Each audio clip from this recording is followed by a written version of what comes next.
हाँ, तो बताओ बच्चों, एक इंसान के शरीर में सबसे लंबी हड्डी कौन सी होती है और उसका क्या नाम है?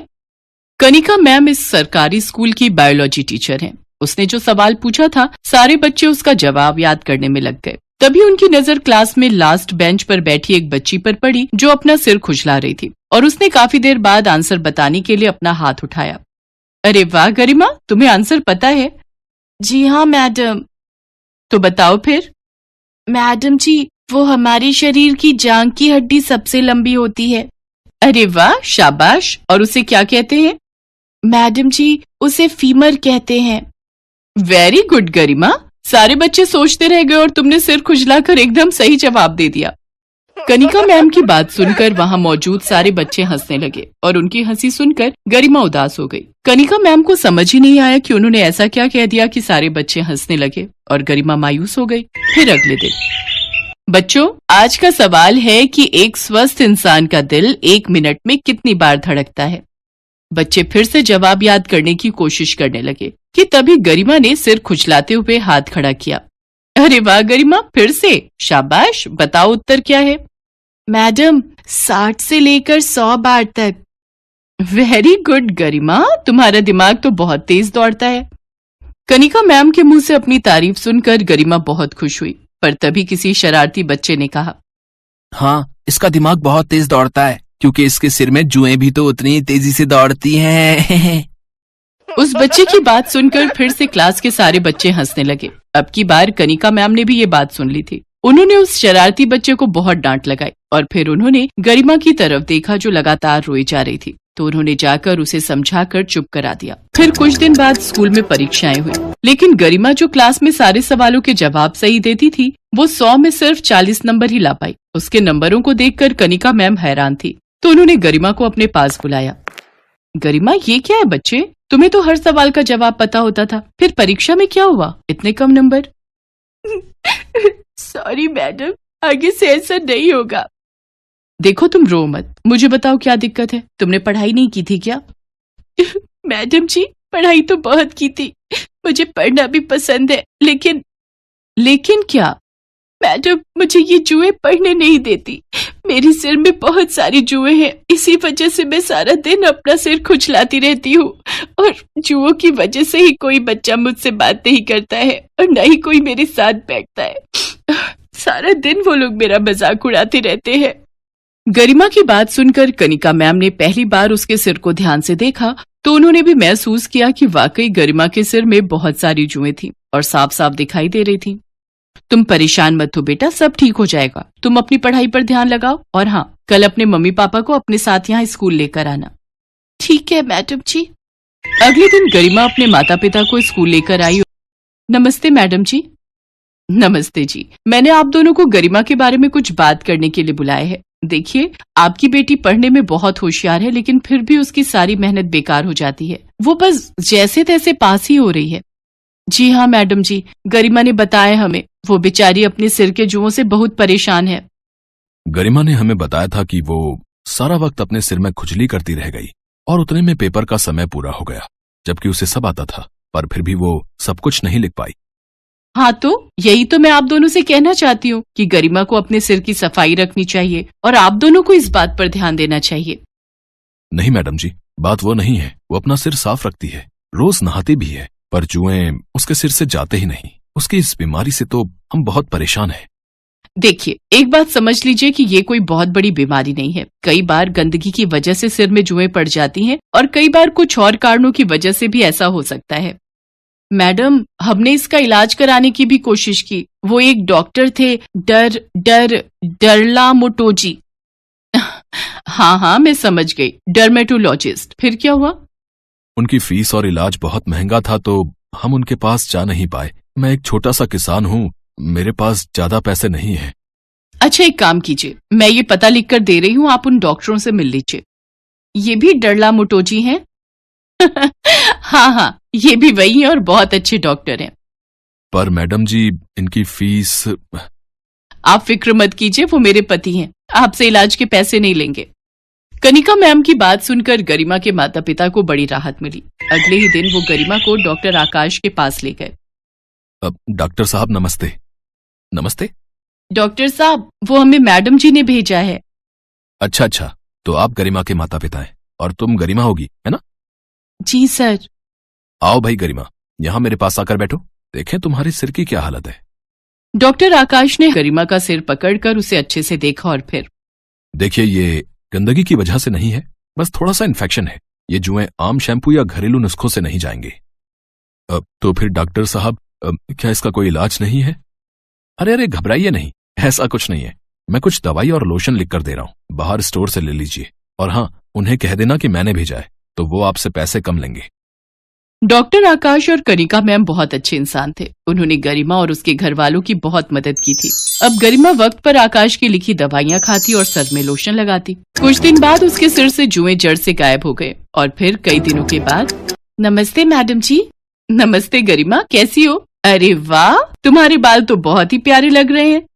हाँ जी मैडम जी, और देखिए ना, अब मेरे सिर में एक भी जू नहीं है। डॉक्टर साहब ने और उनकी दवाइयों ने तो कमाल ही कर दिया। हस्बैंड किसके हैं? कनिका मैम की बात सुनकर गरिमा जोर जोर से हंसने लगी। कुछ दिन बाद स्कूल में फिर से परीक्षाएं आई। इस बार गरिमा ने पहले से भी ज्यादा मेहनत की और पूरा पेपर अच्छे से दिया। जब परीक्षा का रिजल्ट आया तो सभी हैरान रह गए, क्योंकि गरिमा पहली बार अपनी क्लास में फर्स्ट आई थी।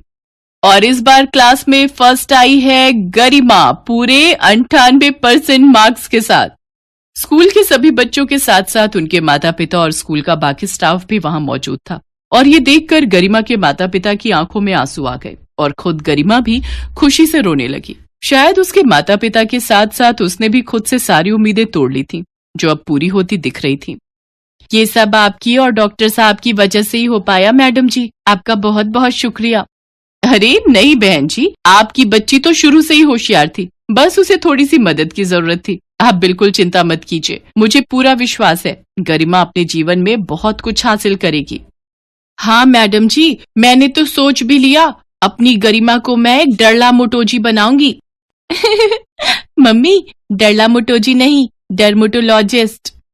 गरिमा की बात सुनकर वहां खड़े सारे लोग जोर जोर से हंसने लगे। कनिका मैम भी बहुत खुश थी, क्योंकि उनकी थोड़ी सी कोशिश से एक बच्ची की जिंदगी संवर गई थी और उसके सपनों को पंख मिल चुके थे।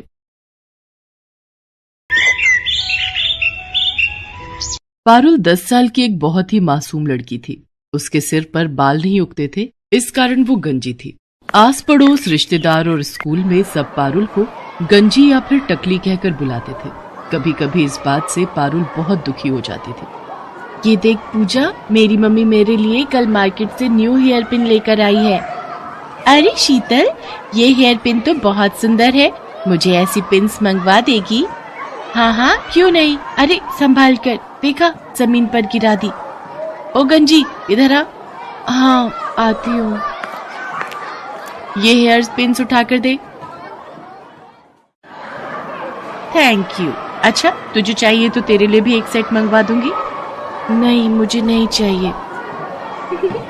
तू भी पागल है शीतल, ये गंजी अपने सिर पर हेयर पिन्स कैसे लगाएगी? ये तो गंजी है, गंजी। अरे मैं तो भूल ही गई थी, ये तो गंजी खोपड़ी है। तभी वहाँ क्लास टीचर आ जाती है और सब बच्चे खड़े हो जाते हैं। गुड मॉर्निंग बच्चों, आज आप सबके लिए एक बहुत अच्छी न्यूज है। हमारे स्कूल में एक बहुत बड़े लेवल का फैशन शो होने जा रहा है, इसलिए आप सब भी उसकी तैयारी शुरू कर लें। वाह, फैशन शो, फिर तो मैं ही सबसे सुंदर दिखूंगी। यार शीतल, तू तो बहुत घमंडी है, हम भी तो सुंदर लग सकते हैं, तू अपने बारे में क्यों सोचती है? ये बात तेरी अच्छी नहीं है। अरे नहीं नहीं, मेरा वो मतलब नहीं था, तुम सब भी सुंदर बन जाना। पर मैं एक रिच फैमिली से बिलोंग करती हूँ, तो मेरे मॉम डैड तो मेरे लिए महंगी ड्रेस खरीद ही देंगे। तेरे मम्मी पापा तो जॉब करते हैं ना, तो तेरे लिए इतनी महंगी ड्रेस नहीं खरीद पाएंगे। और मेरे तो बाल भी कितने लंबे और सुंदर हैं, मैं तो अपने बालों में पार्लर से कोई भी अच्छा सा स्टाइल बनवा सकती हूँ। तुम लोगों के बाल भी बहुत छोटे छोटे हैं, बिल्कुल उस गंजी पारुल की तरह। शीतल की बातों को सुनकर पूजा गुस्से में आ जाती है, पर वो उस वक्त उसे कुछ नहीं कहती। पारुल रोती हुई घर जाती है। पता नहीं कैसे स्कूल में मेरी बच्ची का एडमिशन करवा दिया, सारे बच्चे इसका मजाक उड़ाते हैं, कब तक सहन करेगी? बड़ी मुश्किल से तो ये स्कूल मिला है, हमारे बजट में भी है, और फिर बच्चे हैं, बच्चों की तो आदत ही होती है एक दूसरे का मजाक उड़ाने की। पारुल बिटिया, हमें कभी भी किसी की बात का बुरा नहीं मानना चाहिए। अगर हम ऐसे ही हर किसी की बात का बुरा मानने लगे तो जीवन काटना बहुत मुश्किल हो जाएगा बच्चे। अगले दिन पारुल स्कूल के लिए निकली, पर आज वो जिस रास्ते से जाती थी उस रास्ते से ना जाकर दूसरे रास्ते से स्कूल की तरफ चली जाती है। पर वो मन ही मन सोच में थी, पता नहीं स्कूल जाने का बिल्कुल भी मन नहीं हो रहा। मेरे साथ ऐसा क्यों हुआ? मेरे सिर पर बाल क्यों नहीं है? अगर मेरे सिर पर भी बाल होते तो मैं कितनी सुंदर लग, फिर मेरा भी कोई मजाक नहीं उड़ाता। तभी पारुल को किसी के बुलाने की आवाज आती है। कोई बचाओ, मैं इस गड्ढे में गिर गई हूँ, मेरी मदद करो। अरे आप कौन हो? रुको मैं आपको बाहर निकालती हूँ। इन्हें बचाने के लिए तो मुझे रस्सी की जरूरत पड़ेगी। अब क्या करूँ? वो एक रस्सी पड़ी हुई दिखाई दे रही है। किसी तरह पारुल उस रस्सी की सहायता से एक औरत को गड्ढे से बाहर निकालती है। तुम्हारा बहुत बहुत शुक्रिया बहादुर लड़की, तुमने मुझे गड्ढे से निकालकर मेरी जान बचाई। कोई बात नहीं, आप मुसीबत में थी और मेरी मम्मी कहती है कि मुसीबत में हमें सबकी सहायता करनी चाहिए। पर आप इस गड्ढे में कैसे गिरी? मेरा नाम सोफिया है, मैं एक जादूगरनी हूँ। मैं कल रात जब अपने घर वापस जा रही थी तो रात के अंधेरे में मुझे ये गड्ढा दिखाई नहीं दिया और मैं इस गड्ढे में गिर गई। अगर आप जादूगरनी हो तो आप इस गड्ढे से बाहर क्यों नहीं आ सके? क्योंकि मेरा जादू सिर्फ दूसरों पर काम करता है, मैं अपने ऊपर अपने जादू का उपयोग नहीं कर सकती। तुमने मेरी सहायता की है, बताओ मैं तुम्हारी क्या मदद कर सकती हूँ? तुम्हें अगर मुझसे कुछ चाहिए तो मैं जादू से तुम्हें वो दे सकती हूँ। क्या आप जादू से कुछ भी दे सकती हो? हाँ बिल्कुल, तुम मुझसे जो भी मांगोगी और मेरे बस में होगा तो मैं अवश्य दूंगी। क्या आप मेरे सिर पर बाल उगा सकते हो? सब मुझे गंजी कहकर बहुत चिढ़ाते हैं। मेरे स्कूल में फैशन शो होने वाला है। बस इतनी सी बात, अभी लो। जादूगरनी छड़ी घुमाए, सिर पर लंबे बाल आ जाए। और देखते ही देखते पारुल के सिर पर लंबे और सुंदर बाल आ जाते हैं। अब वो गंजी नहीं थी। पारुल, तुम्हारे सिर पर असली बाल है, ये बात किसी को मत बताना। जब समय आएगा तो सबको खुद पता चल जाएगा। अभी तुम सबसे यही कहना कि तुमने बालों के लिए एक विग खरीदा है। अब तुम स्कूल जाओ और कभी भी मेरी जरूरत हो तो 3 बार मुझे आवाज लगाना, मैं तुम्हारे सामने आ जाऊंगी। थैंक यू जादूगरनी आंटी, आप बहुत अच्छी हो। पारुल के सिर पर बाल आ जाते हैं और वो बहुत खुश होती है। उसके बाद वो स्कूल जाती है और सबको यही कहती है कि उसने बालों में विग लगवाई है। इस पर सब बच्चे हंसने लगते हैं। विग लगाने से क्या होता है तो तू अभी भी गंजी ही ना। पारुल शीतल की बात का बुरा नहीं मानती। पारुल घर जाकर अपने मम्मी पापा को सारी सच्चाई बता देती है। कुछ दिन बाद फैशन शो था और वो बहुत सुंदर तैयार होकर फैशन शो के लिए स्कूल जाती है। शीतल ने भी महंगी ड्रेस और महंगा हेयर स्टाइल करवाया था। पूजा के मन में शीतल के लिए नफरत थी। पूजा उससे अपने अपमान का बदला लेना चाहती थी। शीतल बहुत घमंड करती है ना अपने बालों पर। आज मैं उसके बालों में ये गोंद चिपकाकर उसके सारे बाल खराब कर दूंगी ताकि वो फैशन शो में भाग ही ना ले पाए। शीतल, तेरे बाल तो बहुत सुंदर लग रहे हैं, पर बालों में जो ऊपर पिन लगी हुई है ना, मैं उसको ठीक कर दूं? लग रहा है वो नीचे गिरने वाली है। कहाँ गिर रही है, जरा ठीक से लगा दे। पूजा जानबूझकर अपने हाथों में पकड़ी हुई गोंद की डिब्बी शीतल के बालों में गिरा देती है। ओह सॉरी शीतल, मेरे हाथ में तो गोंद की शीशी थी, तुम्हारे सारे बालों में गिर गई है। मुझसे गलती हो गई, मैंने ये जानबूझकर नहीं किया। पूजा, थोड़ी देर में फैशन शो स्टार्ट होने वाला है, तुमने मेरे सारे बाल खराब कर दिए। मेरे सारे बाल चिपक गए हैं, देखो मैं कितनी गंदी लग रही हूँ। अब मैं क्या करूंगी? शीतल रोने लगती है। सब बच्चे फैशन शो के लिए नीचे हॉल में पहुंच जाते हैं। शीतल क्लास में बिल्कुल अकेली बैठी थी। तभी पारुल वहां आ जाती है। उसे सारी बात पता चलती है। तुम चिंता मत करो, मैं अभी जादूगरनी आंटी को बुलाती हूँ, वो तुम्हारे बाल बिल्कुल ठीक कर देंगी। पारुल जादूगरनी को आवाज लगाती है और वो वहां आ जाती है।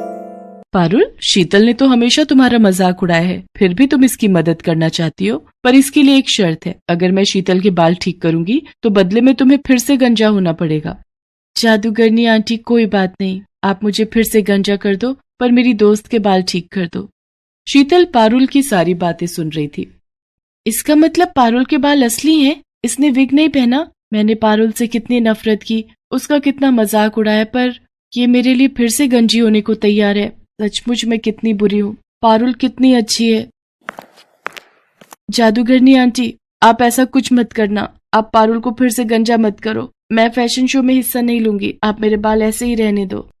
चिंता मत करो शीतल, मैं तो पारुल की परीक्षा ले रही थी। मैं ऐसा कुछ नहीं करूंगी। मैं तुम्हें सीख देना चाहती थी, कभी भी किसी से ईर्ष्या मत करना। ईर्ष्या करना बुरी बात है। पारुल, तुम सचमुच बहुत संस्कारी बच्ची हो।